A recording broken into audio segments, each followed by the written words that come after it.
Hey everybody, welcome. I'm Chris Kokinos, and welcome back to the third live stream sponsored by Full Sail University. We've been covering all the different parts of the animation pipeline, and we're doing so today with, yet again, the Full Sail University teachers on the other line, streaming live. What's up? Let's see. Yeah, as I said, this is our third live stream. The first two we talked about previs, and then followed that up with modeling and rigging over the past month or so.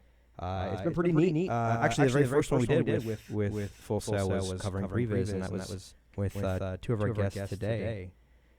I am a Full Sail alum. I should probably mention that. I graduated in 2008. I work for Rooster Teeth rather as an audio engineer, but I graduated from a recording arts degree.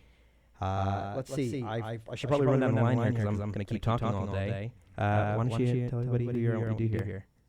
Hi, I'm Aisha. I'm a 3D animator here at Rooster Teeth, and I'm also a Full Sail alum from 2012, I believe. Hi, I'm Paula Decanini. I'm currently an episode director on the new season of RWBY. Hi, I'm Dustin Matthews. I was an animation director on Genlock, and I'm currently an episode director on RWBY 7. And how about our friends over at Full Sail?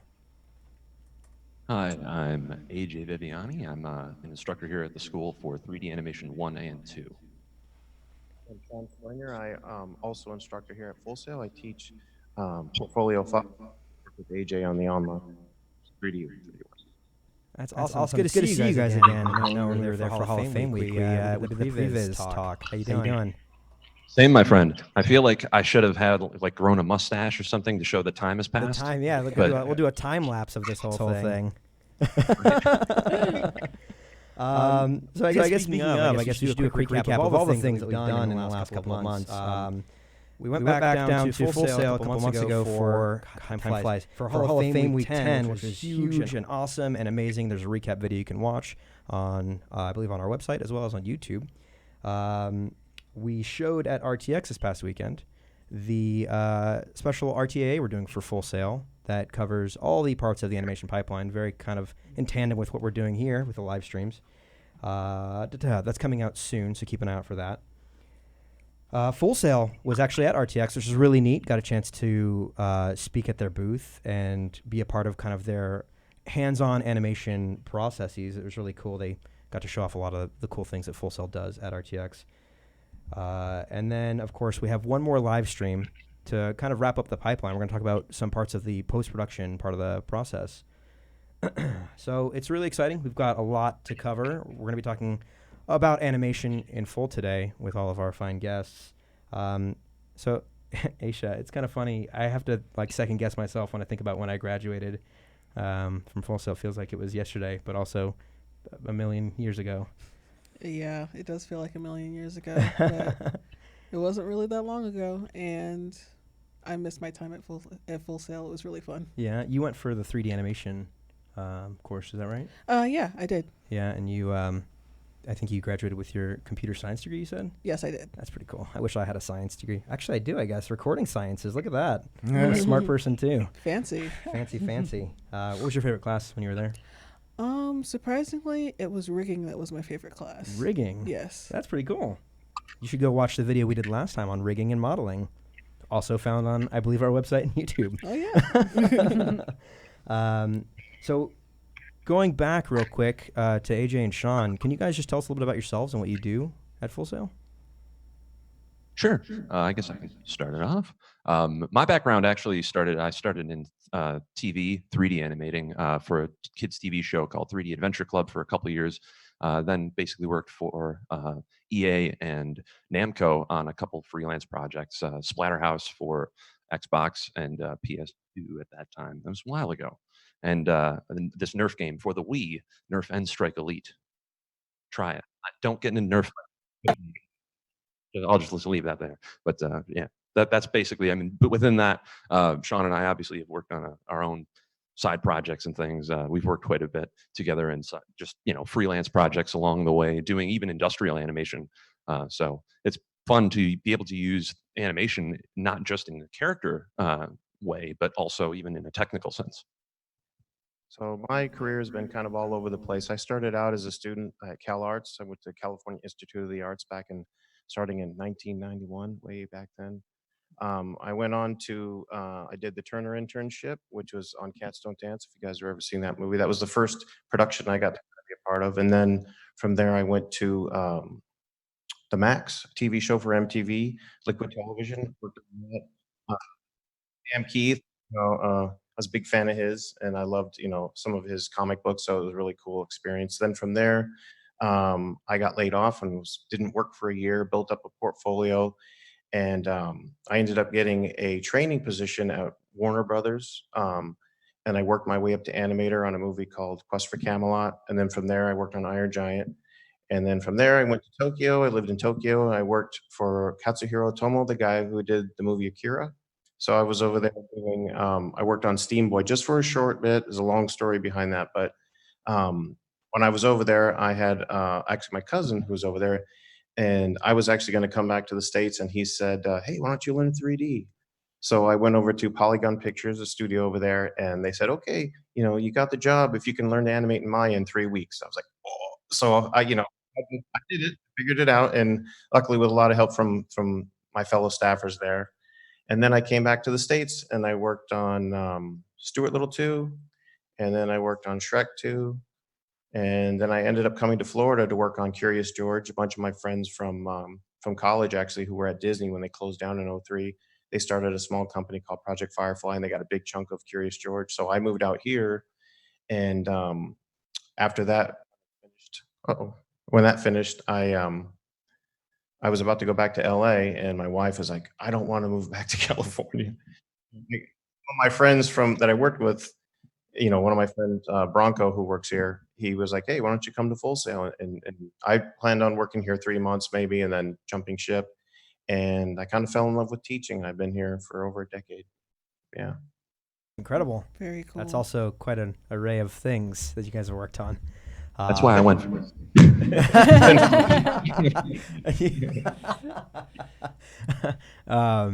Yeah. How about yourselves, Aisha? You gonna talk about kind of what you do, your background, and what you're doing here now? As for my background, before I came to Rooster Teeth, I did a little bit of work on a video game called Skylanders Imaginators at a company called Super Genius. And after that, I pretty much have been at Rooster Teeth since then, and I love it here. That's awesome. I think I got my start on some indie short films. Moved to Austin and worked at a studio called Edge of Reality, where I actually met Dustin. It's a video game company. We worked together for a little bit.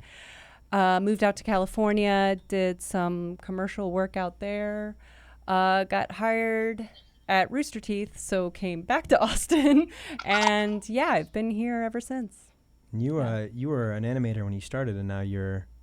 Yeah, so I started on Ruby 3 as an animator, got made an assistant lead on Ruby 4, shifted over to work on Chibi. I worked on all the 3 seasons of Chibi. Last season, I was the director on Chibi 3. And now I'm directing the episodes. Which is exciting. Yeah, pretty exciting. Maybe you, Justin. Let's see. I did some freelance stuff in Dallas, and then from Dallas, I moved down to Austin, where me and Paula worked on a Sims game together. And then from there, I came to Rooster Teeth, and then I left for a little bit and went and did some commercial work back in Dallas, and then came back to Rooster Teeth, and I've been here ever since. And you're the head honcho for Genlock with regards to animation. I guess so. So modest. Yeah. So I guess at this point we can go ahead and jump right into kind of my questions for y'all. I'm gonna put together some things I would be interested in knowing. To you guys over at Full Sail, AJ and Sean, kind of at a high level, what are your students learning about in the classroom there? I would actually have to say they kind of run the gamut.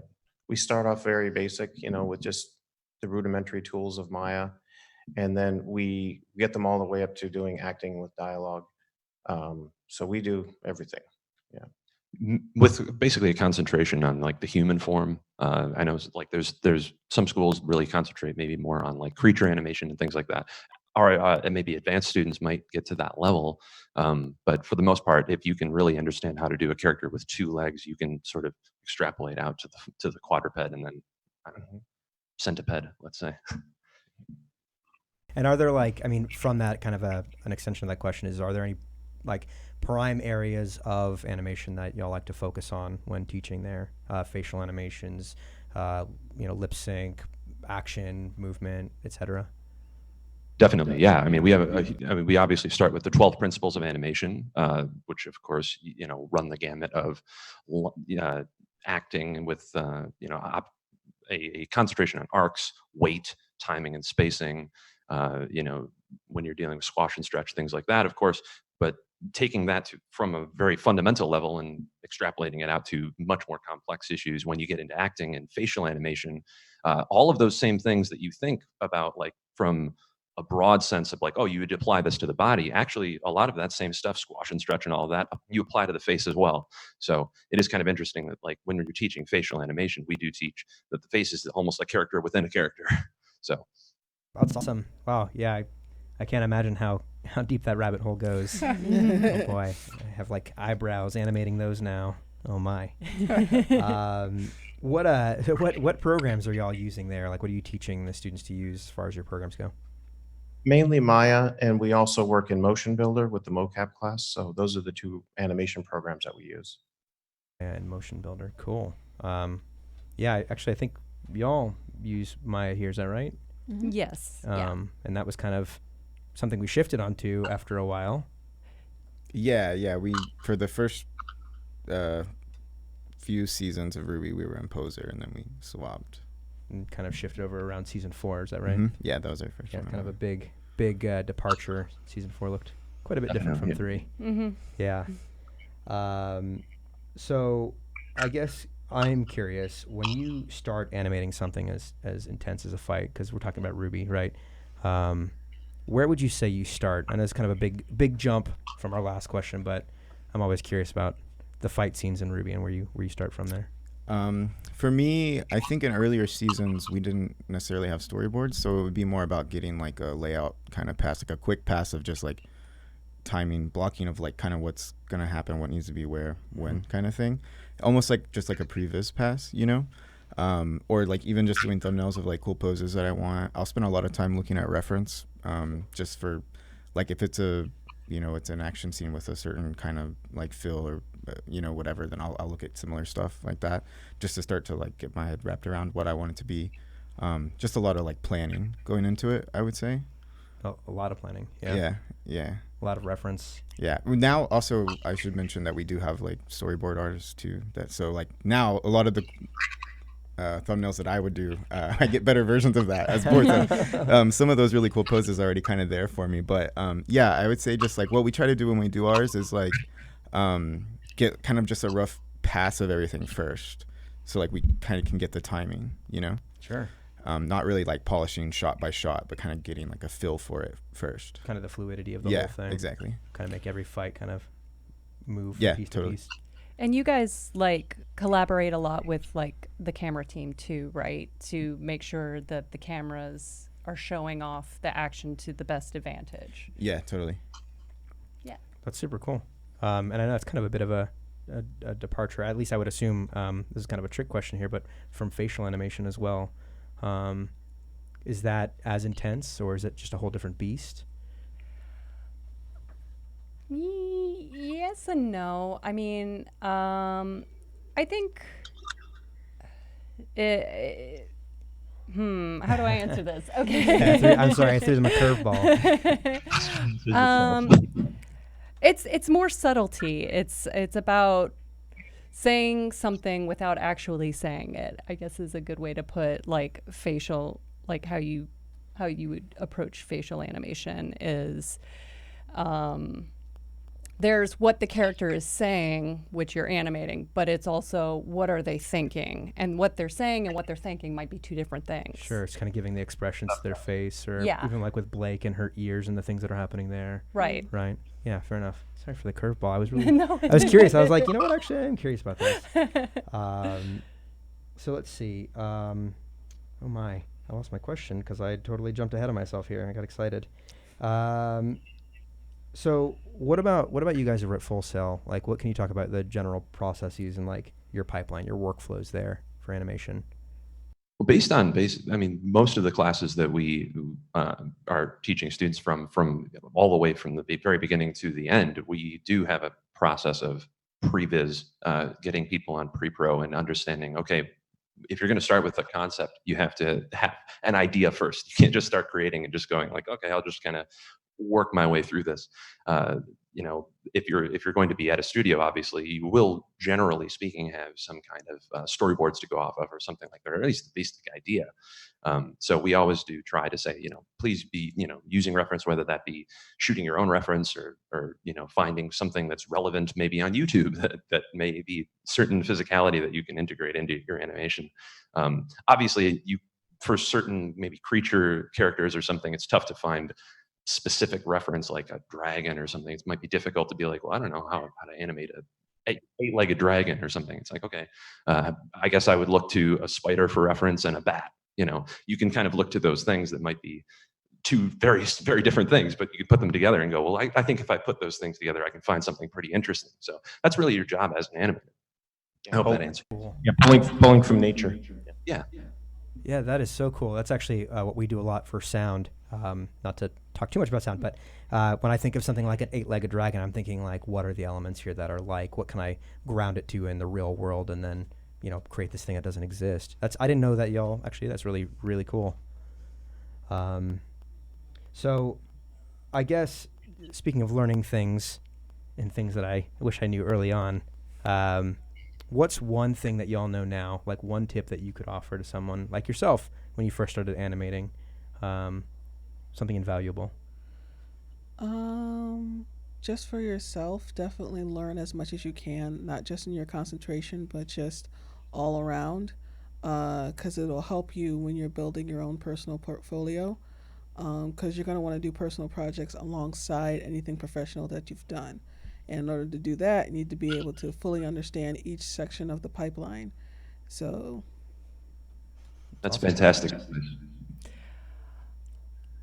I guess I would say I wish I had understood when I was younger how much discipline it takes to make it as a professional artist. It's not like you get your degree and that's it. You're done. No, you have to keep pushing yourself and keep challenging yourself.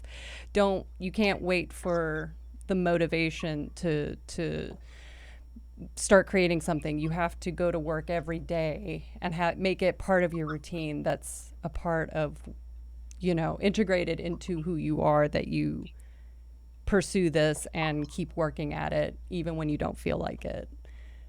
Yeah. That's awesome. That's great advice. Oh, my turn. Oh, yeah, it's your turn. Yeah, I guess, let's see. I probably would have told myself to learn Python, I think, because it would just save me a lot of time. But also, I think just like knowing going into it, like when you get into the industry, just like being nice to people, accepting critique, and like just like having a good attitude, it goes so far. Yeah. So like that's just a good general tip. Be nice, work hard. Yeah. I think we've made that reference before too. So it's a Bernie line. Just for my general curiosity, actually, you know what? I am kind of curious about AJ and Sean, because you guys have a breadth of knowledge as well. What are two things or one thing that you both wish you knew when you first started getting into the career? Yeah, that's a tough one. I would say, actually, I'll refer to something that I kind of learned just kind of through happenstance. I'm from Los Angeles, and luckily I was near the area when I was out during summertime between classes. I landed a job as a production assistant. Actually, I was a runner, and that was probably one of the best things I ever did. It wasn't related to animation other than, I was in the studio surrounded by all these people that were very experienced and very gracious. They would, let me look at what they were doing, and I would work on my own stuff and show it to them. And I was, meeting all these people that were very, very prominent in the animation industry, and then that ended up paying off later on. Like I can't even, explain how great it was. My director on Curious George, when I was a production assistant, I was a production assistant slash runner. So I was driving all over Hollywood, dropping scenes off and things. And I got to meet Matt O'Callahan, and he was a Disney vet. He worked on Roger Rabbit, and he was directing a short film there. You know, fast forward 14 years later or 12 years later, he was the director I worked with on Curious George. And all of my jobs. Actually, I do have a good piece. I'm sorry, I'm going to switch gears here. Be cool to the people that you're in school with, because those are the people that are going to get you your jobs. Because every job I've ever had, except for the first one, was through word of mouth and my friends. So I would call my buddy up, hey Jim, what's going on? What's going on out in LA? He'd go, these people are looking for. I have a friend over there. Call this guy, and that's how I've gotten. So when you're in school, be cool to everybody, because you're going to be getting each other jobs out there. I'm not sure if I can for him now, but for myself, I feel like the thing that I wish I knew, and that I think actually even if you knew it, you have to go through it yourself, is you have to set your ego aside, which is a tough thing for artists, because in a sense, when you're creating art, you actually care about your own perspective. Every artist kind of is like, no, I want people to see what I can create. Everybody kind of has that part of them when they start out. And you have to actually keep that piece of you, but you have to keep it in check. And when you're working at your first studio, you're going to have somebody who's going to go, I think it needs to look like this. And you will probably even disagree with them. They know more than you. So you need to kind of set your stuff aside and shut your mouth and do the thing. That's what I would say. Great. That's fantastic. I think everybody here has got some really great pieces of knowledge that I hope some people walk away from, kind of retaining some of that stuff. Well, I think that's all the questions I have. I was wondering if we'd open up the floor to Q&A on your end there.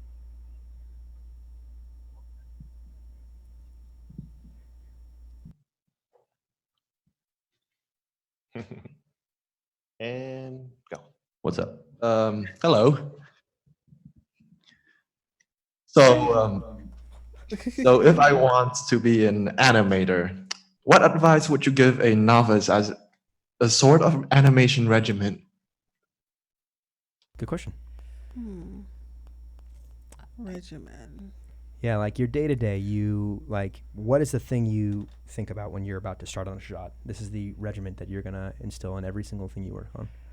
I think I'm a big fan of some advice I got early on is make sure you've really developed like your drawing skills. I mean, you don't have to be like, it doesn't have to be perfectly rendered drawings, but just to be able to visualize what you want and put it on paper, and just be able to sketch things out so you can clearly like put it out before you try and recreate it in the animation.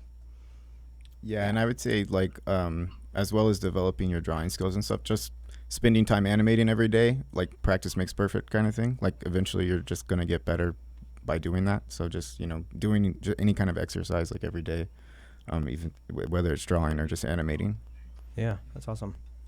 And also people watch as much as you can, or do it safely. Don't be creepy about it. Don't be creepy about it. But definitely people watch, because you can see some fascinating things. You can see how people walk, how people talk, and just how different kind of accessories that they're wearing move, and it'll all help you in the long run. Cool. Thanks for the question. Next up. Hello. So as an animator on a show like Ruby, what is the day-to-day production like? Ish, do you want to speak? No? Okay. The TLDR on the animation, the day-to-day. Yeah, so having been an animator on the show and then also animation director and episode director now, like mine has changed a lot, but I would say at the animation level, it's like pretty straightforward. Like we get to work usually around 10. We have like a morning meeting, and then it's just animating, getting up throughout the day and like filming reference or just acting stuff out with your friends, going to reviews, stuff like that. So that's pretty straightforward, just animation day. As a lead, then it gets a lot more into like spending time just reviewing shots, giving notes, reviewing shots, doing draw-overs, stuff like that. Yeah. Yeah, I think when I was animating, I would always try and start each day with maybe watching like the latest updates to the episode as it's in progress. Yeah, that's good. Just so I could get a sense of where my scenes are fitting into like the big picture. Yeah, and then I think we have different types of reviews throughout the day. Like we have leads that come around to each person at their desk, usually in the morning, and then we usually have scheduled like reviews with the director that will go person by person into a room to discuss. Cool. Yeah. In my case, usually my day starts with going over any notes that I got the previous day, and making sure that I hit those notes. And later on in the day, like they said, it would be reviews to go over the progress that we made so far, and just to see if we have any issues with anything, or they even bat around ideas if we have an idea for a certain scene, and to talk with our directors and yeah. Collaborate. Mm-hmm. That's awesome. Cool. Thank you for the question. Next. Hello.